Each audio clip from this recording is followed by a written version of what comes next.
بسم اللہ الرحمن الرحیم۔ آج ایک ایسا جادوئی وظیفہ آپ کو دینے جا رہا ہوں کہ جس کے کرنے سے دولت خود آپ کے پاس آنے کو ترسے گی، ورنہ عموماً پیاسا کنویں کے پاس جاتا ہے، لیکن یہ وظیفہ کرنے کے بعد کنواں خود چل کر پیاسے کے پاس آئے گا، اور یہ پھر آپ کی مرضی ہے کہ آپ اس میں سے جتنا مرضی چاہے لے لیں۔ اتنی دولت آپ کے پاس آ جائے گی کہ آپ گنتے گنتے تھک ہی جاؤ گے۔ صرف یہ ایک اللہ تعالیٰ کا نام پڑھ لو، اس سے آپ دنوں میں کروڑ پتی بن جائیں گے۔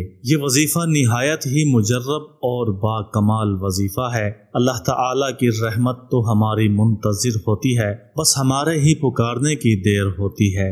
اللہ تعالیٰ کے نام کے ساتھ اللہ تعالیٰ کو پکارنا، اللہ تعالیٰ آپ کو ایسی ایسی جگہ سے رزق عطا فرماتا ہے، اور اتنا وافر رزق عطا فرماتا ہے کہ انسان شکر ادا کرتے کرتے تھک ہی جائے۔ آج تک میں نے جن کو بھی یہ وظیفہ بتایا ہے وہ دنوں میں کروڑ پتی ہو گیا اور کوئی ارب پتی ہو گیا۔ تو جو کوئی بھی اس وظیفہ کو کرتا ہے وہ دیکھتے ہی دیکھتے امیر ہو جاتا ہے، اور لوگ پوچھتے ہیں کہ اتنا رزق، اتنی دولت اس کے پاس کہاں سے آ رہی ہے؟ تو یہ وظیفہ آپ نے لازمی کرنا ہے۔ اس وظیفے کے کرنے سے رزق اتنا آئے گا، یہ آپ کے اور ہمارے گمان میں بھی نہیں ہوگا۔ یہ وظیفہ چلتے پھرتے کسی وقت بھی کر سکتے ہیں، لیکن اس وظیفے کی ایک شرط یہ ہے کہ 5 وقت کی نماز کی پابندی کرنی ہے، اور خاص طور پر نماز کے بعد جو اجتماعی دعا مانگی جاتی ہے آپ نے اس میں لازمی شریک ہونا ہے،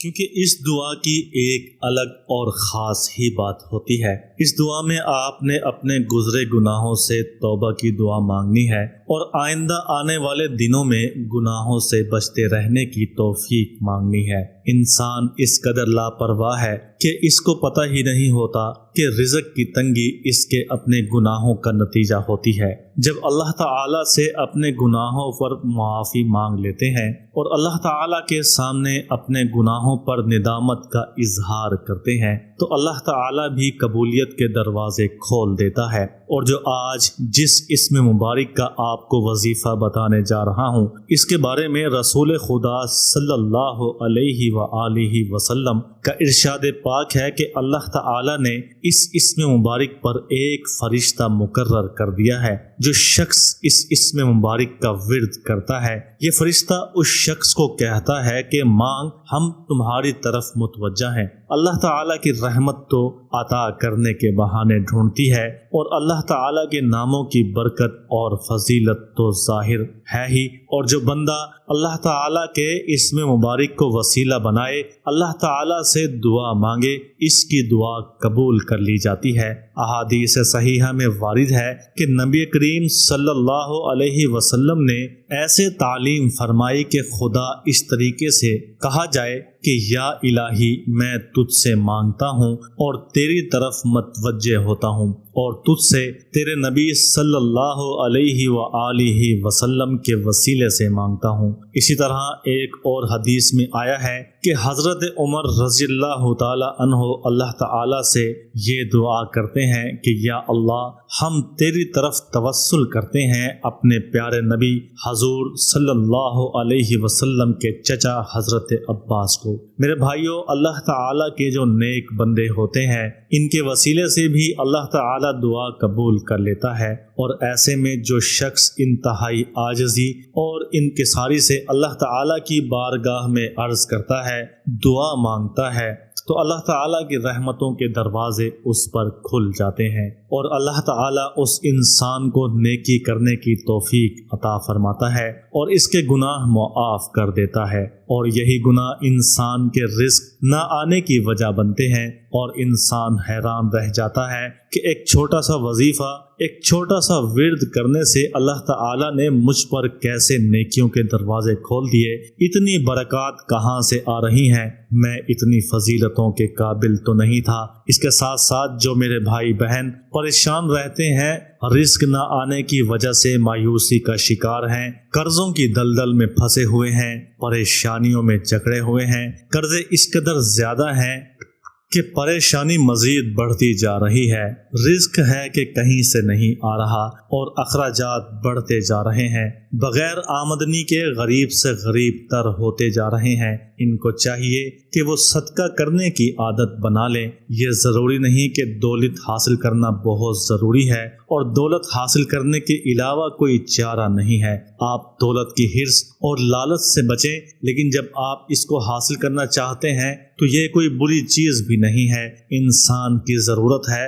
آپ ابھی سے اپنے صدقہ کرنے کی عادت ڈالیں، انشاءاللہ اللہ تعالیٰ آپ کو اس کا 70 گنا عطا کریں گے۔ صدقہ ہر مشکل اور ہر پریشانی کو ٹال دیتا ہے۔ جو بھی کوئی مشکل آپ کو درپیش ہے، جس مشکل کی وجہ سے آپ کے پاس رزق نہیں آ رہا، آپ کے پاس دولت نہیں آ رہی، تو آپ کے پاس اگرچہ اب کچھ بھی نہیں ہے، لیکن پھر بھی آپ اپنے گھر میں سے کچھ نہ کچھ صدقہ لازمی کر دیں۔ اور یہ وظیفہ جو میں آپ کو بتا رہا ہوں، اس وظیفے کو اپنی زندگیوں میں شامل کر لیں۔ یہ کوئی معمولی وظیفہ نہیں ہے، یہ اللہ تعالیٰ کے اسم مبارک کا وظیفہ ہے، اور اللہ تعالیٰ کا اسم غیر معمولی ہے۔ یہ کوئی عام بات نہیں ہے کہ آپ دنیا کے بنانے والے رب کو پکار رہے ہیں۔ عام زندگی میں بھی اگر آپ کا کسی بادشاہ سے کام پڑ جائے تو آپ اس کے سامنے جا کر اس کا نام بڑے ادب سے لیتے ہیں، اس کو اچھے اچھے القابات سے پکارتے ہیں۔